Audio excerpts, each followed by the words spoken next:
All right, guys, welcome back to the MVM Show. I'm Titus, your host, and I'm here again with Mr. Jimmy Mueller, and we're excited to bring this to you guys. Sal told me to keep it rolling. Don't stop having him on as a quote-unquote co-host, so we're going to keep at it. And like a lot of you have said, and I've said, it's just every time you're on, Jimmy, I learn something, and I know that the audience does. And so, man, when you have someone with a lot of experience like you do and travel a lot and invest your time into hunting and shooting like you do, it's I'm just going to take advantage of it every chance I can to get better myself. So before we get going, and I was kind of excited about this episode for you guys. I really, for the support that you guys give all the time, whether it's on the YouTube channel or whether it's on the actual Mid-Valley Mercenaries YouTube channel or the podcast or whatever, all the support you guys give, I really enjoy and feel like I'm focusing on you guys and what you want when I do Q&As. So that's what we're going to do today. I really, like I was telling Jim before this, that we could probably do 2 or 3 of these to answer questions that are legitimate, good questions, even questions maybe I had or wondered too myself. So if we only get through 2 or 3 or 4 of them through this 45-minute or so episode, don't worry, I haven't forgot about you. I'll get those questions asked, unless it's been something that's already been answered, which a lot of those were. If there's something you've asked in this, make sure you watch the whole episode and all the episodes, because a lot I know people have asked is things that have already been answered. So before we start, though, I just want to throw this out there. I got one of these from Mr. Jim. It's the 12 gauge, his own handmade choke tube removal. Choke wrench. Yeah. That's a slick. Thanks, man. I mean, have you ever had a situation where this didn't get the choke out? Yeah, well, so if you have a choke if it's rusted. if you have a choke tube that's literally like rusted in or swaged in or something where you need like a serious wrench to like crack it loose with vice grips, that wrench is not going to work. Yeah. So I developed this wrench originally for sporting clays, right, to change chokes fast and easily and quickly. But it also works great for all chokes, factory flush mount, other competitors' chokes on the market, my chokes. It works for everything. And the cool thing about it is I machined it. It's the only choke wrench that I know of, or at least speed wrench that I know of, that is fully corrosion proof and fully made in the U.S. So the threaded shaft that's on there, I machine out a solid bar stock 304 stainless mil spec. It's not like a used bolt. It's machined out of solid bar stock. So it's totally rust proof in salt water. The red rubber that's on there, I actually had that custom made by Acme Rubber Company with my own Pantone color. The white knob on top is custom made by a company called Davies Molding. They custom molded that for me with a brass insert so it won't gall on the stainless, and also so it is rust proof. And then the washers in it are all mil spec 304 stainless. They will not rust. And if you notice on the base of the white knob, it's very big, where it will not crack where the insert is, with where a lot of other speed wrenches on the market, they crack and then they spin on the threaded insert. I've fixed that. Then the handle, I actually machine out a solid 70-75 T6 or T7 actually mil spec plate. So then I anodize them, then I laser engrave them. So those choke wrenches are not only designed by me, but I literally machine everything on it. That's awesome. Yeah. No, it's slick, and I'll kind of show you guys a little bit close up what it looks like, because on YouTube, while he's talking, it won't show my camera. So just kind of let you guys look at that. You can pick them up on the website. And also, just to let everybody know, because I feel like this is part of the Q&A, is people have been asking, hey, when are you going to do a video? When are you going to do the pattern videos? When are you going to shoot at the decoys or on the water? And let's see this stuff put into action. I mean, I could pull hunt videos up from the main channel and show you, but we have the chokes. I'm working on videos. I already recorded some last week. Got the Invector DS choke, the decoy, and the UFO choke. Don't have it. We're waiting for it to come back in stock. Is the passing for my Browning A5, but we're going to work on these. So that's 2 videos alone right there. I already recorded one with Thomas's Ethos Cordoba 20 gauge. That'll be coming out soon. I'm trying to build an inventory of that. And also, some people were pretty excited to hear, is the 28 gauge, and I'm excited, the 28 gauge choke, passing choke for my 28 gauge. So we're going to be patterning that soon too. And I'm really, really excited about this one just because this has a near and dear to my heart, Jimmy, the gun anyways. So I'm like, really, one, man. You're going to, when it comes to hunting season, you're probably going to want to get the decoy once we make more of them. Because the passing and UFO are nice and tight in that Benelli, but hey, tight is good, The one thing I want to mention, seeing that you have one there for people to view, you notice that the shank below and above the thread are not Cerakoted. And I wanted to clarify that for people. So the reason that that's the only choke you've ever seen from Mueller that's not Cerakoted all over is because that was Cerakoted and it was laser engraved on the body. And what had happened was the SBE3 28 gauges, the barrel tolerances where the choke goes has varied considerably from gun to gun. And I'm not going to get into why they vary that much because I don't want to throw anybody under the bus. But they do vary a lot in the SBE3 versus like the Super Sporting or the Cordoba or the Montefeltros or whatever. And so what happened was I have 3 barrels here. And when I made them, they all fit all 3 barrels I have beautifully. But then we started sending them out to customers and we started getting rejection rates saying that they wouldn't even go in some of the guns out there. And it turned out that it was like 95% SBE3s. I found out why. So then what I did was I had all these chokes that I had just made, spent tremendous amounts of time making. So what I did was I brought them to my centerless grinder and I ground those diameters down a few thousandths so they would fit the SBE3s also. Oh, wow. So now the reason that they're silver like that without Cerakote is because I OD ground them. But now they fit everything. So we only have passing and a few UFO left. The decoys sold out. But when we make the next batch, obviously I'll be taking those sizes into consideration.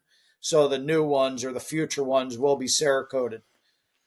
Okay, and to put you kind of on the spot, hopefully I didn't do something wrong here when I said this, but someone was asking about the chokes, and I said, for as far as I know, most of those stocks or chokes will be in stock come before duck season, or give or take, probably. They better be.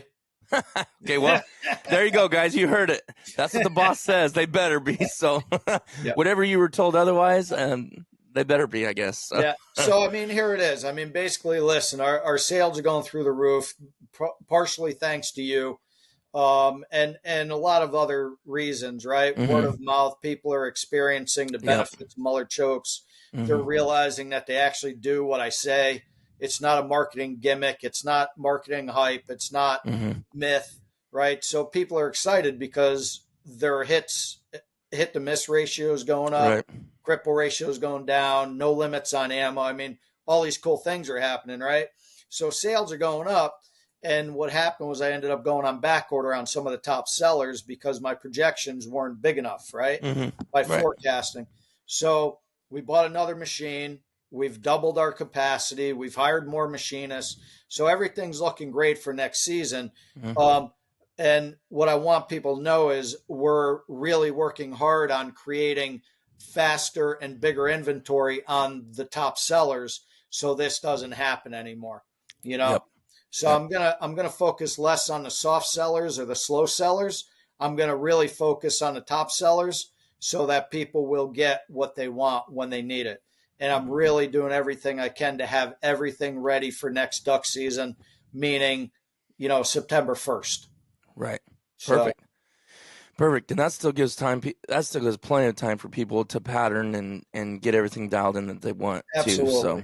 Yep. Anyways, okay, well, good. Sounds good. Let's get into the Q&A, and I'll do my best if your guys' names are part of this, or if it was an email or a message on Instagram, I will mention your name, who asked it, and let's go ahead and get started. So first question. Oh, let me say this first. And the reason I was showing these chokes too is not only to let you guys know that the videos are coming out, we're working on them, we're already recording, but also to let you know in there. And with this, we basically have a partnership, friendship, and he was so graciously kind to offer to you guys, our listeners and viewers of the videos, a discounted code.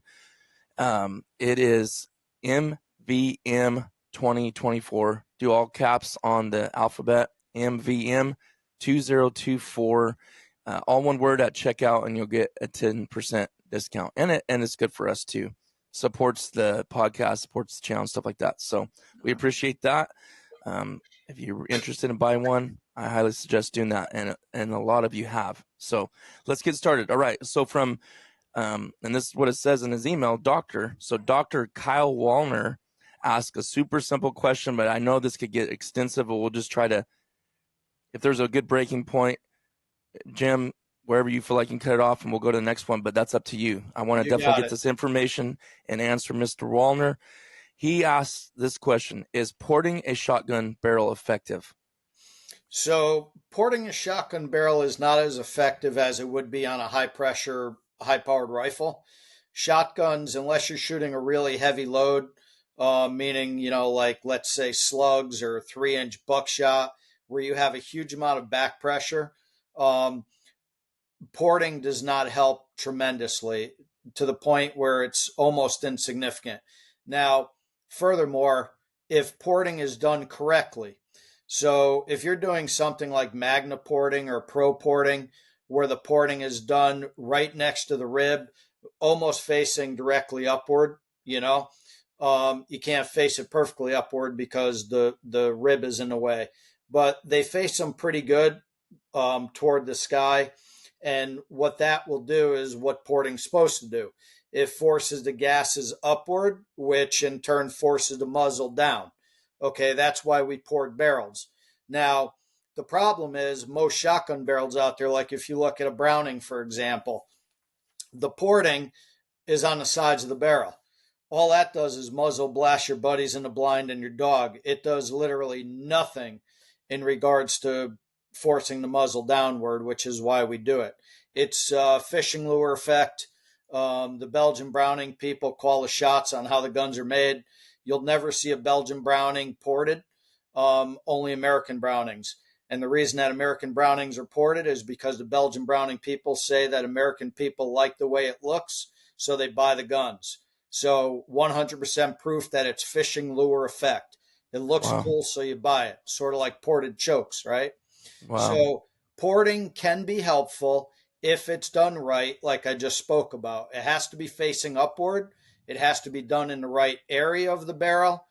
It has to be the right size, the right everything. Now, if you do the right porting and you're shooting heavier hunting loads, yes, it can be a little helpful for a follow-up shot.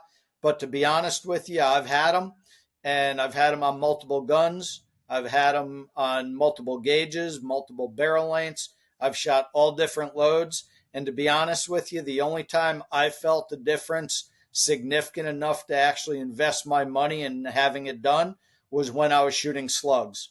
Other than that, when I was shooting target loads, sporting clays, or trap shooting, or when I was even shooting, 3-inch duck loads, it was not significant enough for me to spend my hard-earned money on getting it done. So that's the answer to that. Well, okay. Yeah, because, and this is not to pick out any brand, but like my Ethos Cordoba, that's Benelli, right? Yep. Like you said, that it's even, I feel, I could be wrong, because I've shot a 20 gauge before that had no porting, and I was like, man, this thing, it sounds like a 22, which, mind you, that was with 2 3/4 shot. I'm shooting it with 3-inch, so I know that's going to obviously make a difference. But I would think, right, on loudness of the gun. But man, when I shoot my 28 gauge, I'm not going to lie, I've said this before, it's pretty loud. Like, yeah, I feel like, and it has to be from that porting, right? Sure it is. Yeah. And there's, and so basically what you're saying, and the way that their porting is it's pretty much none effect almost in a way. I mean, I hate to put you on the. Correct. It's not. So let's think of it in common Because I sense, didn't buy it right? for looks. I'll tell you that right now. Yeah. I did Yeah, not. it looks cool. In fact, I didn't want porting, but I wanted that gun. And then I realized, like 2 months later, they came out with the SB328. I was like, you kidding me? Yeah. I could have waited 3 more months. So, Yep. So let's think about it in a common sense manner, right? Why do we think that we would even need porting on a 410 or a 28?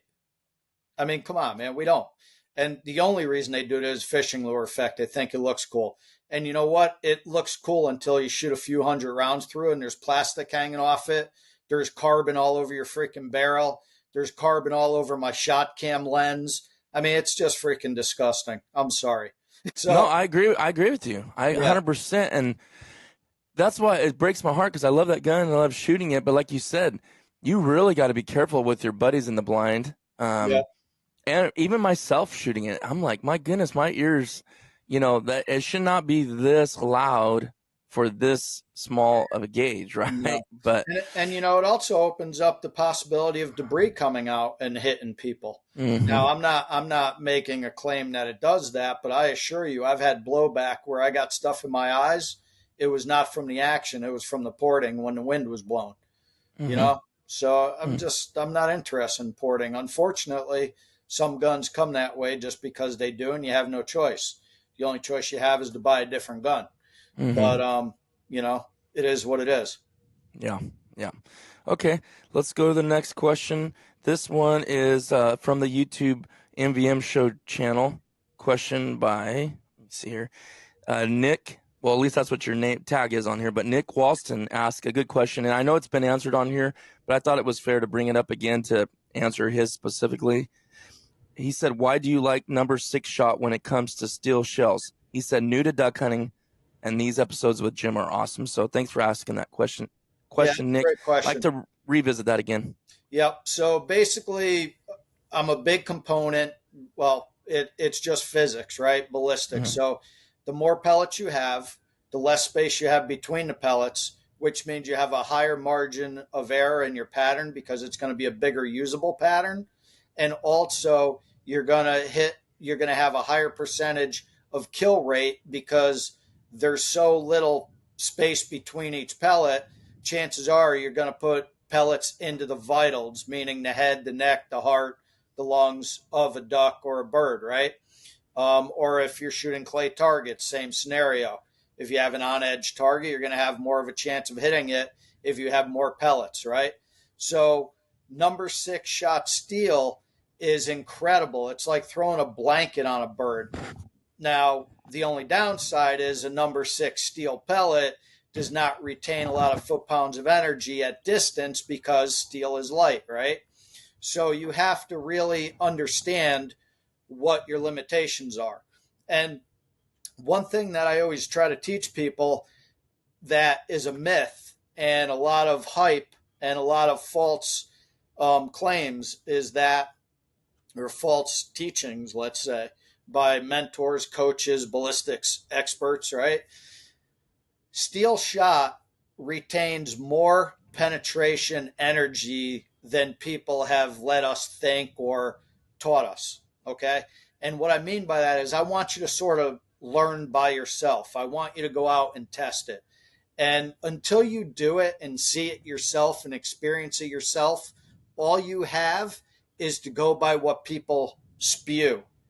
And most of what people have spewed forward is false. Okay. So if you go out and you shoot steel 6s, hopefully not at hypervelocity, and hopefully keep the pattern together. If you go out and you shoot a nice load of steel 6s, like 1.25 ounces, which is a tremendous amount of pellets, and you shoot at a mallard-sized duck, or a wood duck, or a widgeon, or a gadwall, never mind a teal, right? If you were to shoot at a mallard-sized duck with a good steel 6 load using like my decoy choke, you would paper bag a mallard at 40 yards like you shot them with anything. I mean, because you're just covering them with pellets, right? The reason that a lot of people don't kill ducks with steel or they don't kill ducks well with bismuth at extended yardage is because they either, number one, they didn't hit them with enough pellets, or number two, they didn't hit them in the front where the vitals are. They shot them in the butt. And like I've said before, if you shoot a duck in the butt with a high-powered rifle, he's not going to die right away. Right. Never mind, BBs in a shot shell. So we need to put the pattern on the front of the bird, and we need to put enough pellets on the vitals to be able to get an ethical, consistent kill.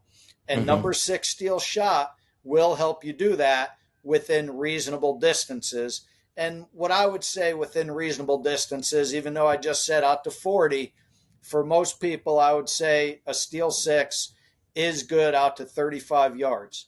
And when I say 35 yards, I mean with a rangefinder, not a guess, not an estimation. 35 yards is really good with steel 6s. Yeah. Okay. Yeah, I like to hear that again. I know we've talked about that maybe a couple times on our show, but you never know when people hear, and then just to bring it back out again, I think was good. It gets back to the same thing we talked about, Titus. Like a 1 ounce load is 1 ounce, right? But pellet count is king. And we talked about that in our other podcast. So if you have a 1 ounce slug, it's one projectile, even though it's 1 ounce. Chances are you're not going to hit anything flying. But if you got a 1 ounce of steel number 6, that's a lot of pellets, right? So you've got a big margin of error, a big pattern, effective pattern, because you're going to hit the bird with a lot of pellets. So that's why a number 6, regardless of material, a number 6 is really good. When you get into TSS, a number 6, you don't have many pellets. You've got to go really big with a payload, like ounce and 5/8 or even heavier. But that's for another discussion. Yeah. And I think a lot of that we talked a lot about too on the last episode we recorded. I believe that one's already out as well. But we'll go ahead and go on to another question. It looks like from Jeffrey Barner. And I think we talked about practicing stuff on the last couple ones too. But so I'm just, again, trying to ask what you guys are asking specifically. He said, so if you're practicing with similar loads, let me say this. Just so you guys know, I did not pre-send him these questions. He's answering these questions completely in the blind, and he knows this information. So his response, as quick as it is, just so you know, he is not. I'm just pulling up my chart about the 1 inch 6s. Yeah. So go ahead. That's a good one. 6s, a 1 Listen ounce. to this, guys. This is focus in on this point right here, because he brought this up last time. Yeah. And I must have I wrote that down as you were saying that, Jimmy. Yeah. And I kept looking at that, and someone asked me, a friend of mine locally, didn't even listen to the podcast, was asking me something, and boom, I sent him those numbers. He's like, holy cow. Yeah. That's crazy. Yeah, I mean, there it is, man. Look at that. And a 1 ounce load. Okay, wait. So was that steel? What was the steel? 6 is 315 pellets. Okay, can you read that whole list so people can see the difference because of the weight? So 1 ounce load. 1 ounce load of steel 6s is 315 pellets. 1 ounce load of bismuth number 6 is 254. 1 ounce lead is 225, and a 1 ounce TSS is 138. So tremendous amounts of difference based on pellet material, based on weight and volume. So that's what I always tell people. Don't be blinded by payload, right? Be focused on pellet count, because pellets are what kill birds and break targets, not payload, and certainly not velocity. So you have to pay attention to what your pellet count is, regardless of shot material, regardless of size of pellet, regardless of the length of your shell. None of it means anything. What matters is how many pellets are in that shell that you're sending down range based on what you're using it for. Pellet count is king. That's all that matters. And keep your velocity below 1350 feet per second always, regardless of pellet material. Okay. All right. So back to Jeffrey Barner's question. Yep. Sorry, Jeff. He said, so if you're practicing with similar loads as far as hunting, right? Because we had talked about this. Do you leave the choke you shoot waterfowl with in when you go to the sporting clay range? Is it important that you shoot the same gun? He said he shoots an over and under at the range, but then Benelli for hunting. So, I mean, that's kind of a really broad open question, but maybe if you could just answer the first part. You talked about this, about shooting the similar ammo and the same gun when you're getting ready for hunting. So this is a really great question, Jeffrey, because so many people are misled by this, or they don't think about it, and it's really detrimental. So number one, let's talk about your gun, right? Remember the old saying, beware of the man with one gun. He probably knows how to use it well. That's true. So I know so many people, it's laughable because I've done it. We've probably all done it. But then as we do it more, we realize how foolish it is. And it makes sense when you even think about it. So I have so many people that they shoot skeet, trap, sporting clays, and they hunt, right? 4 disciplines. They use 4 different guns. For skeet, they use a 26-inch over and under, 26-inch barrel over and under. Then for trap, they shoot a 28 or a 30-inch single barrel, like a BT99, right? Mm-hmm. With point of impact set at like 80-20 or even 100-0, right? Because, a trap target's going up. So you've got to be able to have the target above the barrel, which means you've got to have a higher point of impact. That's the trap mentality. Then they have a sporting clay gun, which may be a 32 or a 34-inch barrel. Over and under, or it may be a 28-inch or 30-inch barrel semi-auto, right? Mm-hmm. Then they go into duck hunting and they take out their Benelli inertia-driven 28-inch barrel, or their pump gun, or their whatever, right? All of these guns have different feel. They all move different. They all have different trigger pull poundage. They all have different sight planes. They all have different point of impacts. They all pattern different, and they all respond differently, meaning when you're moving it to the target, how it responds when you're moving it, and when you're leading the target, and the trigger pull and how it affects everything. All this is critical on your wing shooting ability. So that's just the gun. Now you take that factor and now you factor in different ammo, different velocities, different chokes, different patterns, different distances. This is all critical when it comes to good wing shooting. So many years people have told me, oh, you make it harder than it is. Shotgunning is easy. No, it's not. Is it easy to pick up a rifle and shoot a deer at 50 yards versus 600?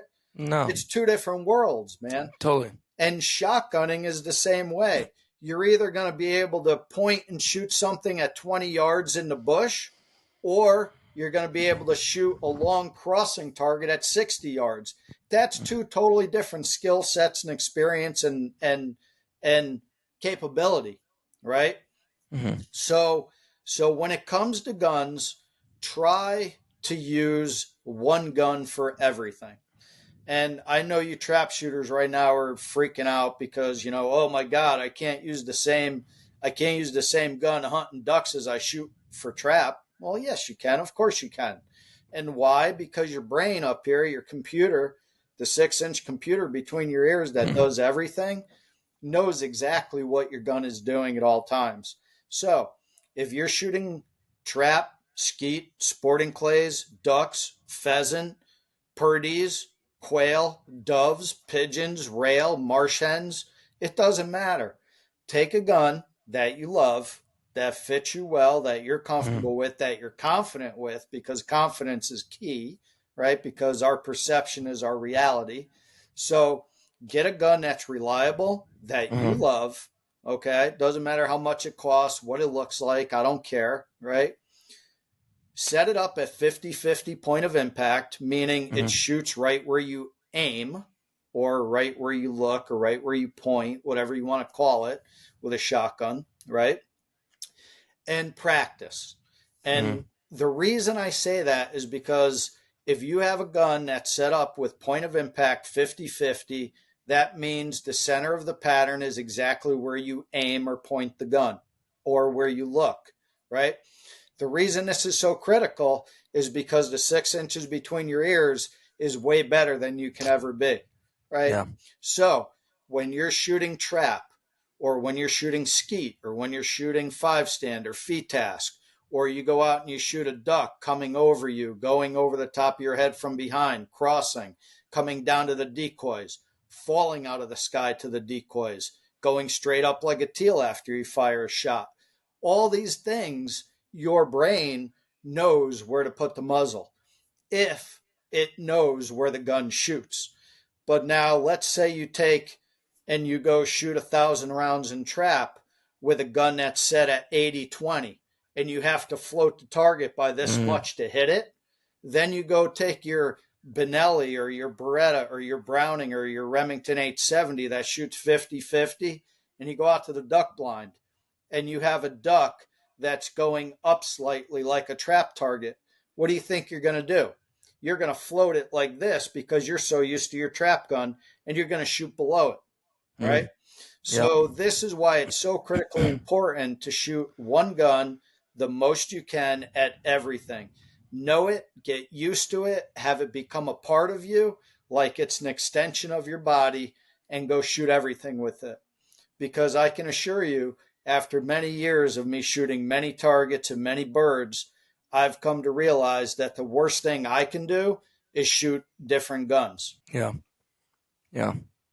That's if I don't answer it, I don't know what will. Yep. I got some really good ones here. Some of these are a little bit of a challenge question, meaning they're challenging what some of the stuff you're saying. Not this one right now, but the next one's going to be, just so you know. Yep. But this is kind of a 2-3 part. So if we can just kind of get each one. Sure. Jim Dressel on the YouTube MVM Show podcast channel, he said, I missed it somehow. What's his go-to steel load? And it's a 2-part question. Is there no combination using steel shot that can kill after 35 yards with a decent pattern? So number one, and I'll mention brands because people are he's asking me specifically. So in a 20 gauge steel load, the best one in the market right now that I'm aware of is Apex, because they load it heavy and it's at 1250 feet per second. Ballistically, it's superior to any other 20 gauge steel load on the market. Okay. Unless there's a new one that came out that I'm not aware of yet. Right now, Apex 20 gauge steel load is the best on the market ballistically, because it's heavy, because it's slow. Okay. Move up to 12 gauge steel loads. I like any 3-inch load. If I'm shooting extended distance or I'm shooting divers, sea ducks, geese, I like 3-inch. I like 1 3/8 ounces because that's the most pellets you could fit into a 3-inch hull. And I like it to be 1,300 feet per second, only because they don't make it slower.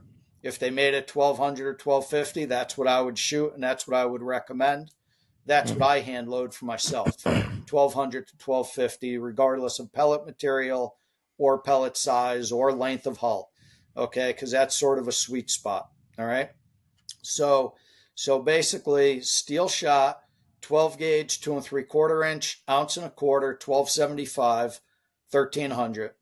3-inch, 1 3/8 ounces at 1,300 because they don't make it slower. The moment you go over 1,300 feet per second, even at 1,300 feet per second, the pattern is slowing down quicker due to Newton's third law of physics, and it's also spreading out prematurely, meaning, I don't know, if I had to put a number on it, I'd say at about 25 yards, it really starts to open up, regardless of choke. It's physics, right? So basically, keep it slow, keep it heavy. And that's what I say about steel shot loads. In regards to 35-yard limit, that's absolutely bogus.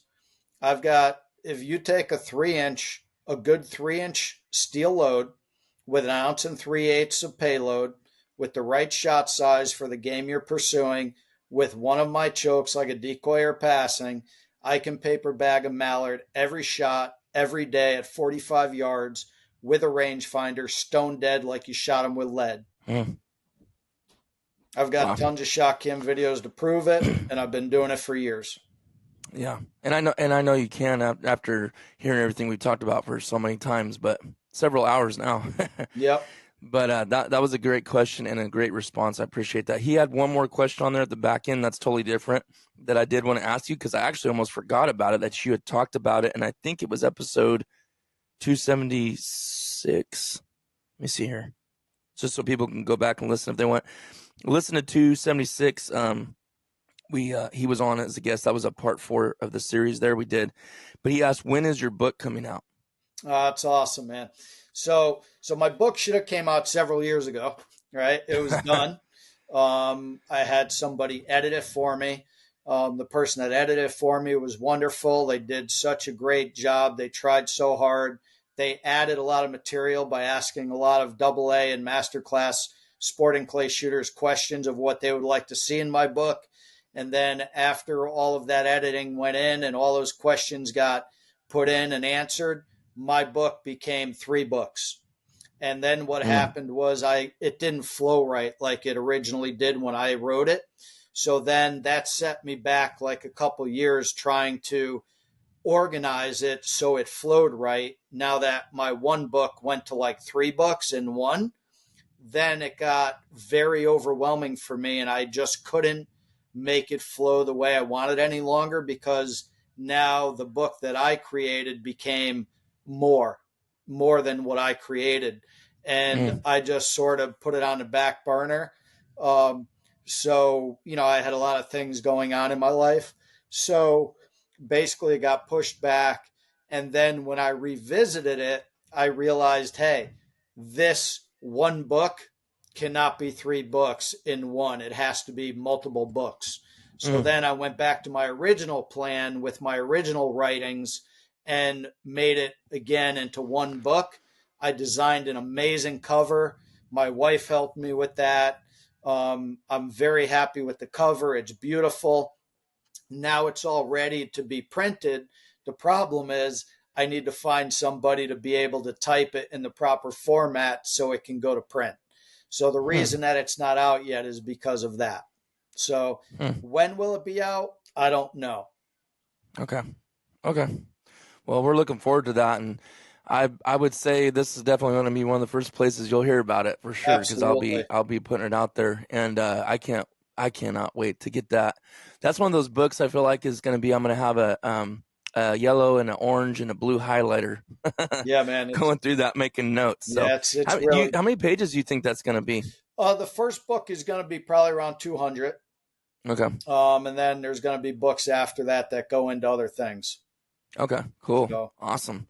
I'm excited about that. Yeah. Okay, so here's the one question.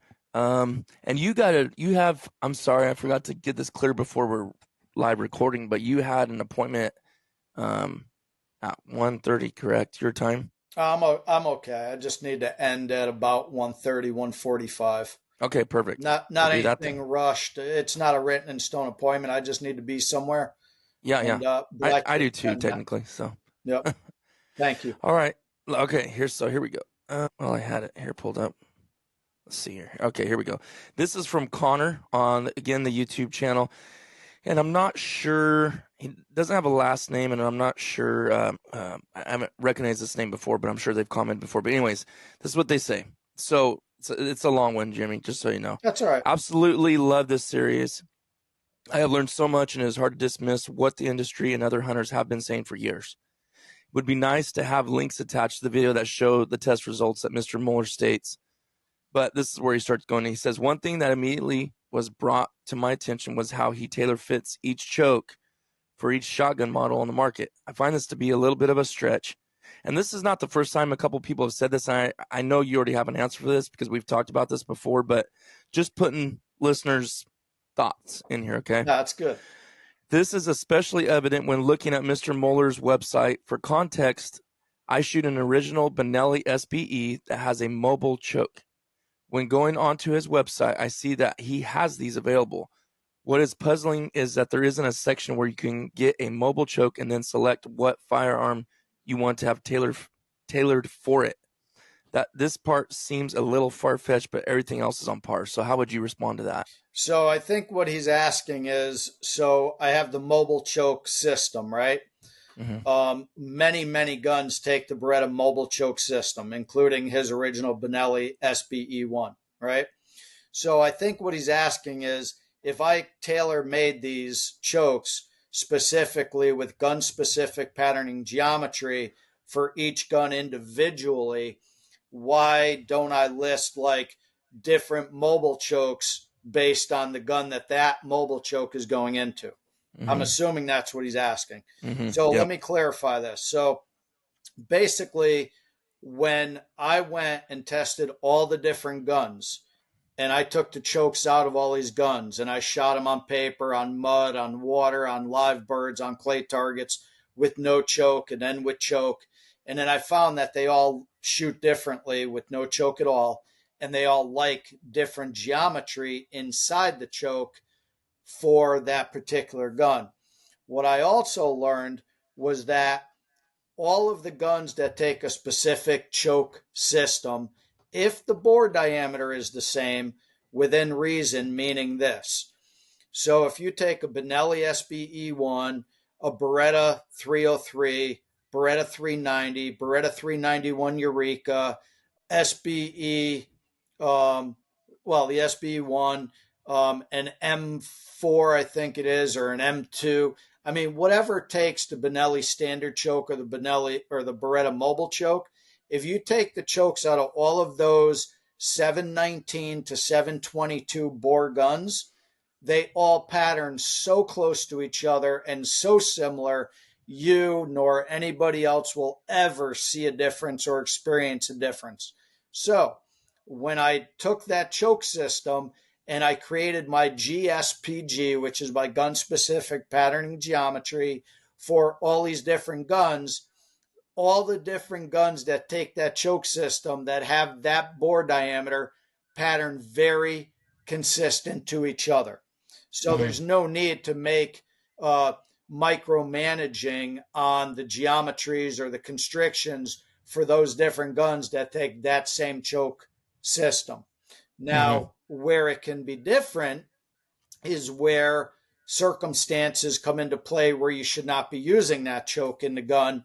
And what I mean by that is there's some off-brand guns that take, let's say they cross-reference with a Beretta mobile choke, like maybe some Turkish Huglu guns or some Maverick guns or some, I think it's called an Impala gun, or some of these other off-brand guns that are inexpensive that they made in the factory, maybe in Turkey or some other country, that the mobile choke screws into it. The problem is the barrel bore diameter may be 730 or 735 or 740. That Beretta mobile choke system should never be put into that gun, regardless of what the manufacturer tells you or regardless of what other choke companies will tell you, just so they could sell you a choke.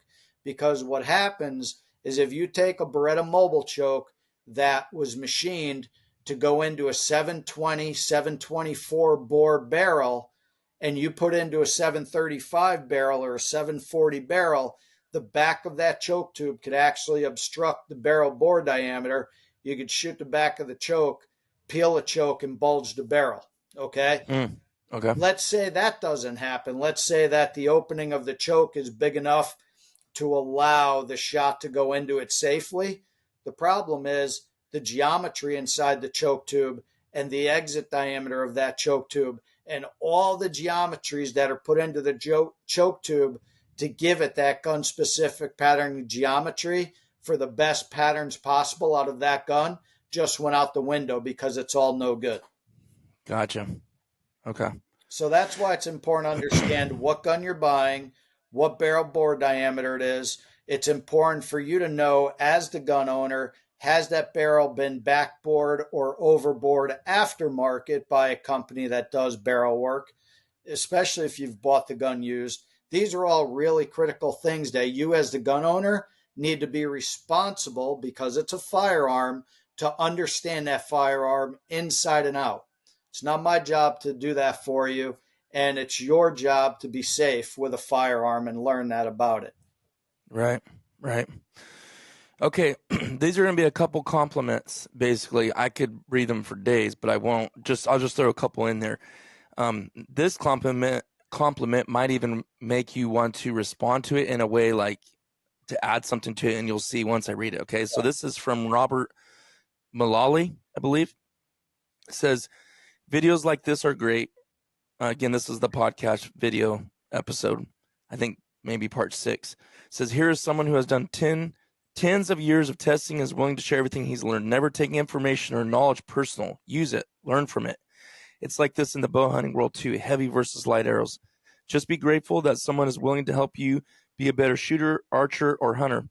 I just want to thank people like Jim Muller who make our sport lifestyle always striving to be better than yesterday. Okay. Another one says, this is the one you might want to respond to maybe. This is from Baja Homer 1, which is just a tag for YouTube names. Doubt it's his real name, but it says, these podcasts have disrupted my day-to-day life. And I'm sure there's many people around me that are tired of hearing me explain to them about it. Laugh out loud. I really enjoy your podcast and just recently got home from a trip to North Dakota where I was doubling up on specs out to 40 yards with a Mueller decoy choke and a 20 gauge Benelli using Boss number 5s. Please keep bringing out the info and hopefully start getting specific with different shot. I recently started loading my own shells and hope to hear some good info to steer me in the right direction. Yeah, that's awesome, man. Thank you for all that. So yeah, like, one thing that we really need to pay attention to that you've been learning on these that I've been trying to teach is, you can get away with, especially with Mueller chokes, you can get away with opening up. So like my decoy choke, I've got to be honest, I feel personally like my decoy choke is the most beneficial choke I have ever developed. It's certainly one of the most, if not the most beneficial choke in the entire industry. And I could say the same thing about my U1 and U2 and my Featherlight Clay Target series, right? Mm-hmm. My following in that is like, everybody says across the country and all over the globe, oh, put a Mueller U2 in and just shoot everything. Don't ever take it out.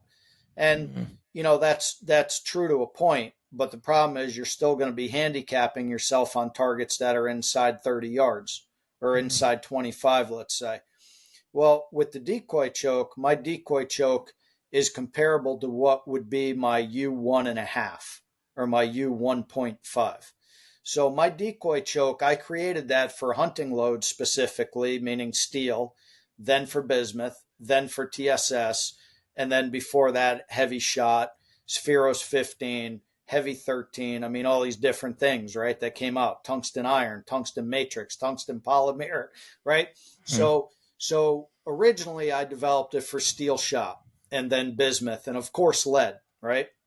So when I started really testing my decoy choke, I started testing it on clay targets using lead target loads because that's a really good staple and standard to go by, right? It's a small pellet. Yes, it's lead, but it's a very small pellet, meaning 9s, 8.5s, 8s, 7.5 at the largest. Normally, when we're hunting ducks, if we're using steel or bismuth, we're using something much, well, not much bigger, but bigger than a 7.5 lead, right? So even though the weight of lead is heavier than bismuth or steel, it's a much smaller pellet, meaning the downrange energy is not going to be, it's going to be somewhat equivalent to a larger steel pellet or a larger bismuth pellet, right? Within reason. And obviously we could talk about that for days, micromanage certain distances and grams per cubic centimeter and where velocity and foot-pounds of energy drops off. I mean, without getting into all that technical stuff, which is way beyond what anybody wants to deal with anyway, if you use my decoy choke, I have created it to be extremely beneficial at normal shooting distances. And what I call normal shooting distances is literally out to 35, 40 yards. Okay. Now, obviously you have to take in pellet size and pellet material and pellet count and velocity into all of that. But what I mean, if you take my decoy choke and you put it into your target gun and you go shoot clays with it, with a 7.5 or even an 8 lead target load, it will crush consistently targets out to 40 yards all day long, 50 even, right? Consistently, it'll break them. Now, if you put that choke into your hunting gun, it's going to give you the most beneficial, largest margin of error pattern you've ever had in your gun in your entire life, and probably the best one you'll ever have. And I'm not saying that because I developed it. I'm saying it because I created it that way. So if you're shooting puddle ducks, or if you're shooting divers, or if you're shooting geese, and most of your shots are honestly inside 35 yards, the decoy choke is the only thing you should put in your gun, regardless of whether you're shooting lead, steel, bismuth, TSS, heavy shot, heavy metal, tungsten polymer, tungsten iron, tungsten anything.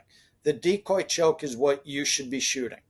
If you want a big margin of error, you want good killing capability, you want to be able to knock cripples down if they are crippled, the decoy choke is going to do that for you. It's incredibly universal and it's incredibly beneficial. Yeah. Thank you, Jim. You're welcome. Okay. We're getting close to that mark. I think we can do another one for sure. Is that okay with you? Absolutely. Okay. Jack Sims 8671 says, another eye-opening podcast. Thanks. Please ask him his opinion about high speed of shot, 1,500 plus feet per second, effects on the actual gun's wear and tear. I have been told by my local gunsmith that the high speed wears down springs much faster, resulting in a gun not cycling. I'm convinced on patterns at 1,300 feet per second. Wondering if it causes less wear and tear. That's another good reason to shoot the slower shot speed. So it's kind of two-part, but your one answer could answer both. Yeah, so I'll give you an example. So when Remington came out with their, I forget, a hypersonic 1,700 feet per second steel loads, Remington designed it. They came out with it, and people were splitting receivers in steel receivered Wingmaster 870s and 1100s. So there's your answer as far as wear and tear. You've got a load that was developed by a company that made the best pump shotgun of all time, one of the strongest guns of all time, aside of the Winchester Model 12 Super Speed Super X Model 12 3-inch heavy duck gun. Okay? The next strongest gun that was ever created on the planet was an 870 Wingmaster by Remington. Their load at 1,700 feet per second was splitting receivers. Steel receivers, not aluminum. Okay? Wow. So that goes to tell you how abusive loads like that are. All right? So yes, if you're shooting 1,550 feet per second, it's going to be way more abuse and way more wear and tear on every component in your gun, including in your body. Okay, your neck, your shoulders, your everything. Okay, your follow-up shots, your equilibrium for follow-up shots. It's going to be way more abusive than if it's less velocity with a little bit less of a payload, right? So keep in mind, felt recoil is 1-to-1 with the weight of your gun. So one pound of gun added is one less felt recoil foot-pound to your shoulder, and as well as payload and velocity. Those are the other things that create recoil. So keep in mind, choke also matters. So if you're shooting a very tight choke versus a very open choke, the very tight choke is going to give you more felt recoil because it's going to increase your back pressure, something people don't think about or know. The other thing that's going to create back pressure is velocity. And the other thing that's going to create more back pressure is the type of payload and the amount of payload. And what I mean by that is if you shoot a 1-ounce lead slug that does not allow any gases to escape in front, you're going to get all of the back pressure pushed to your shoulder. So if you shoot a 1-ounce slug at 1,200 feet per second and you shoot a 1-ounce lead target load at 1,200 feet per second, it's two different worlds in recoil. Okay. Mm-hmm. So there's a lot of things that go into recoil, firearm abuse, wear, and tear. Wow. That sounds simple question, but I like how you explain that, because I thought over the years I was going crazy when I would shoot different loads for speed or for different materials, right? And I thought I was like, okay, I'm just imagining things, but this thing's kicking way harder. Well, it was true. It really was. It's not just about 2 3/4 inch or 3 inch. There's more to it than just that. That's part of it, honestly. But yeah, those are good. There's a lot more to it. So if anybody is into reloading, I mean, the general public wouldn't know this if they just buy factory ammo. But what I learned when I started reloading a long time ago, I have all these reloading recipes, right? Put out by all these different companies. And I'm looking at a steel load of 1.25 ounces, and I'm looking at the powder charge, the powder type, let's say long shot, and I'm looking at the grains, and I'm looking at the velocity. Then I look at the next chart, same exact payload of 1.25 ounces with the same shot size, same powder, but different pellet material. It's different powder grains to get the same velocity. So we get back to physics, right? So you've got the same payload, the same pellet size, but you've got different powder usage because it's different grams per cubic centimeter of pellet material. It acts different. So 1.3/8 is not 1.3/8. 1 ounce is not 1 ounce. It all has to do with the material that the pellets are made of. And then, of course, you get into components. But shot to shot is not the same. So these are all things that we don't think about. 1 ounce of steel is not 1 ounce of lead. It's not 1 ounce of bismuth, and it's not 1 ounce of TSS. 1 ounce of a lead number 6 is not a 1 ounce slug. Right. Even though they're both lead 1 ounce. They're totally different. Yeah. So huge things. Reckon days again, Jimmy. Yep. It's like I have thought it, but I haven't. And it's just none of us are, because we're thinking 1 ounce. That's all we're thinking. Yep. But it's not the same. No. It's not even close. And it's so awesome, man. Like, I feel like I've learned so many things from guys that have been duck hunting along with me, and I feel like I've learned so many things, and I pulled them in, but I don't feel like I've ever been so eye-opened about things. Sometimes the way you explain, I'm not trying to toot your horn, and I know it probably does. People probably think that, I guess, but I think some don't, because their minds are being opened up so much too. Because when you said 1 ounce slug and then 1 ounce of steel 6-shot, it's like that was when the lights go bing. Like, my goodness, think about it. Like, yeah, when you're looking at lead and you're looking at all these other things, you're not thinking the difference. No. Which is still significant. Yep. But when you did that comparison, it was like the light bulb went off in my head. I was like, wow, it's the same ounce, but it ain't the same load. That's correct. At all. So many people have said to me over the years, and I think I've talked about this. I don't want to beat something with a stick, but so many people over the years in clay target competition, especially, and people picked it up in hunting too, but they say just put the muzzle where it needs to be and the target will break. Choke doesn't matter. Ammo doesn't matter. This doesn't matter. That doesn't matter. That's such a crock, man. I mean, it matters. And choke is the last thing that contacts your shot column before it gets delivered to the target. So how could you say that choke doesn't matter? And what I tell people that are firm on that belief, I say to them, well, why don't you shoot a 410 at the U.S. Open or the national championships? Shoot a 410 in a 12 gauge division. And why don't you do that? Oh, well, I would never do that. Well, why not? Well, because I wouldn't hit anything. Well, why not? Well, because a 410 is hard to hit anything with. Why? Well, because it has less pellets. Well, what does that mean? It means that you have less of an effective pattern, right? Well, yeah. Well, then choke matters, doesn't it? Yep. So enough said. Mic drop. Yeah. Yep. Literally. And again, it's not. It's when you're saying those things, it has nothing to do with, oh, you know everything, or I'm a know-it-all. It has nothing to do with that. No. It's just common physics and science, and it's obvious. It's like, and that's what sometimes when people hear things because it changes their thinking, they think, well, they try to argue with it. It's like, it's not about that. No. It's about proof and testing and Yep.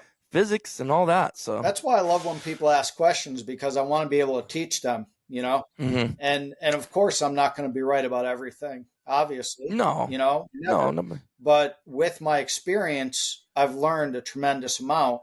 And the things that I speak about are facts. They're not guesses. They weren't taught to me by some mentor or coach from the 1950s. These are facts that I have developed through doing it.